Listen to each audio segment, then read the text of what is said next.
오늘은 이사야 50장 6절의 말씀을 수치와 침뱉음이라는 제목으로 설교했던 찰스 스펄전 목사님의 설교 가운데 세 번째 요점인 하나님의 종으로서 그리스도를 바라보라 하는 내용을 읽고 묵상하도록 하겠습니다. 먼저 본문의 말씀을 읽겠습니다. 나를 때리는 자들에게 내 등을 맡기며 나의 수염을 뽑는 자들에게 나의 뺨을 맡기며 모욕과 침뱉음을 당하여도 내 얼굴을 가리지 아니하였느니라. 아멘. 설교 내용을 읽겠습니다. 자, 이제 세 번째 관점에서 우리 구주를 바라보기 원합니다. 사랑하는 여러분, 우리는 주 예수 그리스도를 하나님의 종으로서 바라보기 원합니다. 그분은 사람들과 같이 되셨을 때 스스로 종의 형체를 가지셨습니다. 그분이 이 섬김의 의무를 얼마나 철저하게 수행하셨는지를 주목하고 또한 우리가 그리스도의 이러한 세 번째 모습을 보고 본받으며 우리 삶의 안내자로 삼아야 한다는 것을 기억하십시오. 저는 여러분 중에서 많은 이들이 스스로를 하나님의 종으로 부르기를 좋아한다는 것을 압니다. 그 이름을 헛되이 취하지 마십시오. 여러분은 이 세상에서 예수님을 본받아야 하며 그분처럼 되기를 힘써야 합니다. 자, 먼저 하나님의 종으로서 그리스도는 섬김을 위해 개인적으로 준비되셨습니다. 그분은 30년 이상을 이곳 낮은 곳에 계셨고 아버지의 집에서 순종을 배우셨으며 그렇게 여러 해를 보낸 후에는 고난받으심을 통하여 순종을 배우셨습니다. 그분이 얼마나 충성된 종이었는지요. 그분은 자기 자신의 용무를 위해서나 자기 자신의 뜻대로 행하지 않으셨으며 언제나 아버지의 뜻을 따라 섬기셨습니다. 그분은 밤이든 낮이든 지속적으로 하늘과 교통하셨습니다. 그분이 말씀하십니다. 아침마다 깨우치시되 나의 귀를 깨우치사 학자들 같이 알아듣게 하시도다. 자, 복되신 주님은 매일 아침 그를 부르는 부드러운 음성을 들으셨으며 그 속삭임을 듣고 동트기 전에 일어나셨습니다. 새벽 미명에 그분은 산에서 발견되셨는데 거기서 기도의 씨름을 하며 하나님의 뜻을 구하셨고 사람들에게 전할 아버지의 메시지를 받으셨습니다. 그분은 사람들을 많이 사랑하셨지만 아버지를 더 사랑하셨습니다. 그분은 사람들에게 가서 하나님의 사랑에 대해 들려주실 때마다 전하는 메시지를 하나님의 심중으로부터 새롭게 들으신 듯 했습니다. 그분은 아버지께서 항상 자기의 말을 들으시는 줄을 아셨고 또한 아버지께서 언제나 자기의 요청을 수락하심을 의식하면서 사셨습니다. 여러분은 혹 그때에 예수께서 대답하여 이르시되 라는 말로 시작되는 구절에 주목하신 적이 있습니까? 그때 그분 앞에는 아무도 그가 말씀하시는 것을 듣는 사람이 없었고 또한 그분에게 말하고 있는 사람이 아무도 없었습니다. 그분이 하신 말씀은 오직 그분의 귀에만 들린 음성에 대한 답변이었던 것입니다. 그분은 언제나 귀를 열고서 영원하신 아버지의 음성을 듣고 계셨던 것입니다.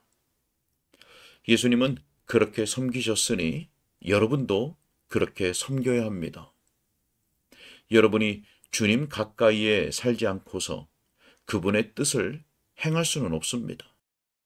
우리의 메시지를 하늘의 아버지에게서 얻은 것이 아니라면 능력으로 설교하려는 시도는 소용이 없습니다. 저는 여러분이 청중으로서 단지 사람의 머리와 입술에서 나온 죽은 말과 하늘에서 떨어진 만나처럼 신선하게 선포되는 생명력 있는 말의 차이를 분별할 것이라고 확신합니다. 말씀은 마치 화덕에서 갓 나온 뜨거운 빵처럼 목사에게서 나와야 합니다. 혹은 더 나아가 설교 말씀은 그 속에 생명을 품은 씨앗과 같아야 합니다. 바싹 말라서 그 속에 배아가 죽어버린 씨가 아니라 살아있는 씨앗으로서 여러분의 영혼의 뿌리를 내리고 자라서 추수할 수 있는 씨앗이어야 합니다. 우리 주님께서 아버지의 음성에 귀를 기울이셨고 아버지의 뜻에 온전히 복종하셨다는 점이 그분을 훌륭한 종이 되게 하였습니다. 자, 본문은 이 섬김에는 성별됨에 있어서 어떤 예외도 없음을 우리에게 확인시켜 줍니다. 우리는 대개 어떤 면에서는 뒤로 물러서고 맙니다. 이 말을 하는 것이 부끄럽지만 저도 그렇게 해왔다는 것을 슬퍼합니다. 우리 중에서 많은 이들은 우리의 건강과 힘의 전부를 그리고 우리가 가진 돈의 전부를 기꺼이 그리고 즐겁게 그리스도께 드릴 수 있었습니다. 하지만 평판의 문제에 이르면 우리는 가책을 느낍니다. 비방을 당하는 것이 여러분에게는 어떤 불결한 것을 얻는 것처럼 여겨집니다.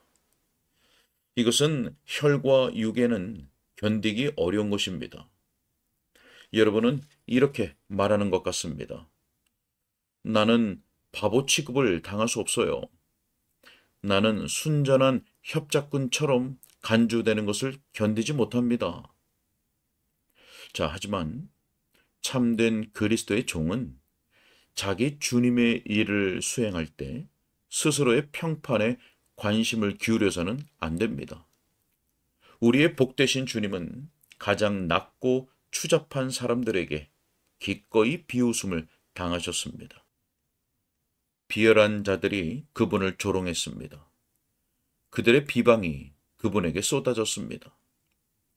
그분은 술주정뱅이들의 노래가 되셨으며 거친 군병들이 그분을 억류했을 때 그들은 마치 그분이 사람이라는 이름을 갖기에도 합당하지 않은 것처럼 조롱을 퍼부었습니다.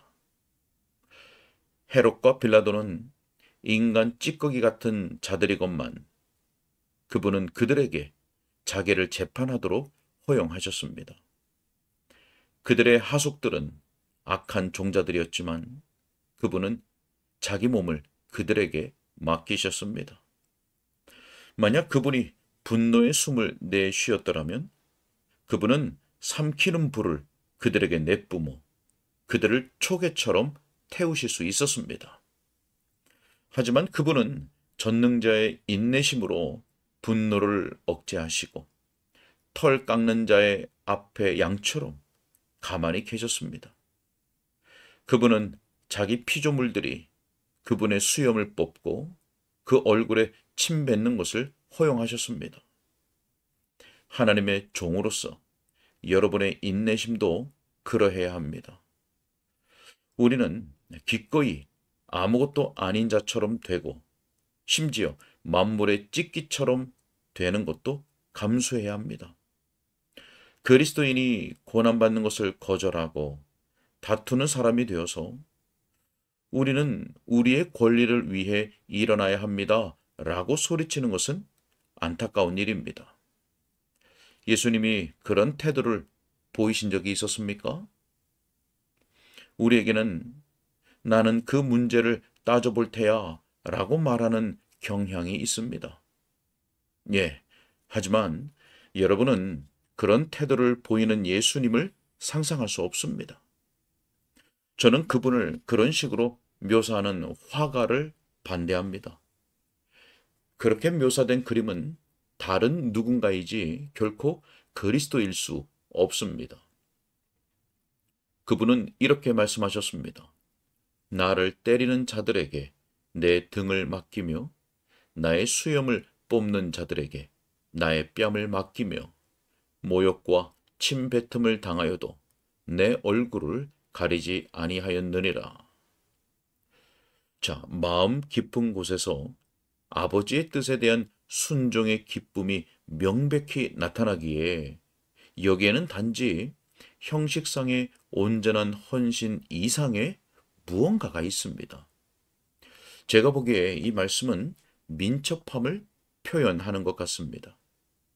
본문은 그분이 대적들에게 마지못해 수염을 뽑거나 등을 치도록 허용했다고 말하지 않고 오히려 나를 때리는 자들에게 내 등을 맡기며 나의 수염을 뽑는 자들에게 나의 뺨을 맡겼다라고 말합니다.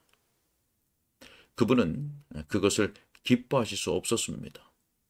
어떻게 그분이 고통과 수치를 기뻐하실 수 있었겠습니까?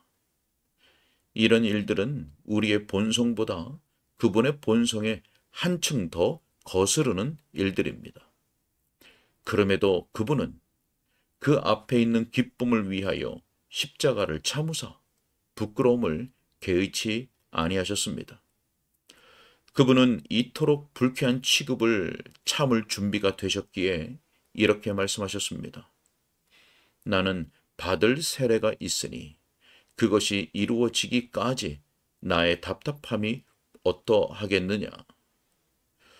그분은 쓴 잔을 마실 준비가 되셨고 그것이 아무리 써도 기꺼이 한 방울도 남기지 않고 그 잔을 마셨습니다. 그분은 때리는 자들에게 등을 내어주셨습니다. 자, 한편 그분이 조금도 주춤하지 않으셨음을 주목하기 바랍니다.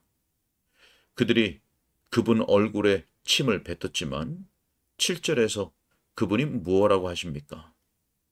내가 내 얼굴을 부싯돌 같이 굳게 하였다. 그들이 그분의 얼굴을 더럽히려 한다면 그분은 그것을 견디고자 결심하셨습니다. 그분은 단단히 태세를 갖추고 굳게 결심하셨습니다. 자, 우리 주님의 침묵에는 얼마나 큰 용기가 있는지요. 잔혹한 행위와 수치가 그분으로 하여금 입을 열게 하지 못했습니다. 여러분의 입술은 종종 부인하고 방어하기 위해 크게 말하기를 원치 않았던가요? 침묵하는 것이 지혜롭다고 느끼면서도 비난의 정도가 너무 심하다 싶으면 그것이 여러분을 크게 자극하여 붕괴하도록 만듭니다. 야비한 거짓이 분노를 일으킬 때 여러분은 무언가를 말해야 한다고 느끼며 악인들이 목전에 있을 때 비록 입에 재갈을 물리려 애를 쓰면서도 결국 입을 열어 말하고 맙니다. 하지만 우리의 복되신 주님은 전능자의 인내와 사랑으로서 한마디도 하지 않으셨고 마치 도살자 앞에서 잠잠한 양같이 그 입을 열지 않으셨습니다. 그분은 침묵으로서 훌륭한 증언을 하셨습니다. 그분의 인내는 얼마나 강력하고 또 얼마나 고귀한지요. 만일 우리가 그분의 제자들이 되고자 한다면 그분을 본받아야 합니다. 우리 역시 얼굴을 부싯돌처럼 굳게 해야 하며 움직이든지 가만히 앉아 있든지 아버지의 뜻을 따라야 하며 침묵하든지 말하든지 그분을 영화롭게 해 드려야 합니다. 비록 다른 곳에서는 내 마음은 밀랍 같아서 내 속에서 녹았다라고 외치시지만 그럼에도 그분은 내가 내 얼굴을 부싯돌같이 굳게 하였다라고 말씀하십니다. 자, 이 와중에 그분 마음에 있는 확신과 고요를 여러분은 눈여겨보았습니까? 그분은 마치 이렇게 말씀하시는 듯합니다. 너희가 내게 침을 뱉을 수 있겠지만 내게서 잘못을 찾지는 못할 것이다. 너희가 내 수염을 뽑을 수 있겠지만 내 고결함을 비난할 수는 없을 것이다. 너희가 내 어깨에 매질을 가할 수는 있겠지만 어떤 잘못도 내 탓으로 돌릴 수는 없을 것이다.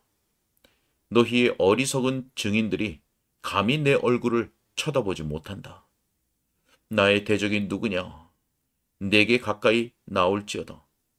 보라, 주 여호와께서 나를 도우시리니 나를 정죄할 자 누구냐? 보라, 그들은 다 옥과 같이 헤어지며 좀이 그들을 먹으리라.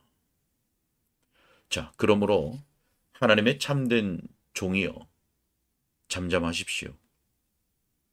인내로서 마음을 평안히 가지십시오. 모든 사람이 여러분의 기대를 저버릴지라도 꾸준하고 한결같이 하나님을 섬기십시오. 섬김의 밑바닥까지 내려가서 그리스도의 무덤에 누워 있어도 만족하십시오. 여러분은 그리스도의 부활에 참여할 것이기 때문입니다. 천국으로 이르는 길이 명예의 언덕을 오르는 길이라고 꿈꾸지 마십시오. 오히려 천국으로 이르는 길은 겸손의 골짜기로 내려가는 길입니다. 이 지상에서 위대하게 됨으로써 영원히 위대하게 될 수 있을 것이라고 상상하지 마십시오. 비록 여러분이 사람들에게 멸시와 거절을 당해도 여러분은 점점 더 작아지고 쇠하여야 합니다. 왜냐하면 이것이 영원한 영광으로 이르는 길이기 때문입니다. 자, 이 장의 마지막 두 구절을 상세하게 설명할 시간이 없지만 그것은 여러분에게 귀한 교훈을 줍니다. 그분은 때리는 자들에게 등을 맡기셨습니다. 그러므로 만일 여러분 중에 누구든 흑암 중에 행하여 빛이 없을지라도 이런 일이 하나님의 종에게 새로운 것이 아닙니다. 사람들에게 멸시를 당할 때 하나님의 모든 종들의 우두머리이신 분이 인내하셨습니다. 그러므로 그분을 따르십시오. 그리스도께서 그러셨듯이 하나님께 의지하십시오. 시련의 밝은 종말을 바라보십시오. 결국 그분은 밝은 빛으로 나오셨고 아버지 우편에서 상상할 수 없는 영광의 광채 가운데 앉으셨습니다. 그와 마찬가지로 모든 신실한 종들은 구름에서 나올 것이며 아버지의 나라에서 해처럼 밝게 빛날 것입니다. 오직 굳센 인내로 견디십시오. 그분에게 그러하셨듯이 찬란한 영광이 여러분의 보상이 될 것입니다. 아멘. 오늘은 여기까지 읽겠습니다.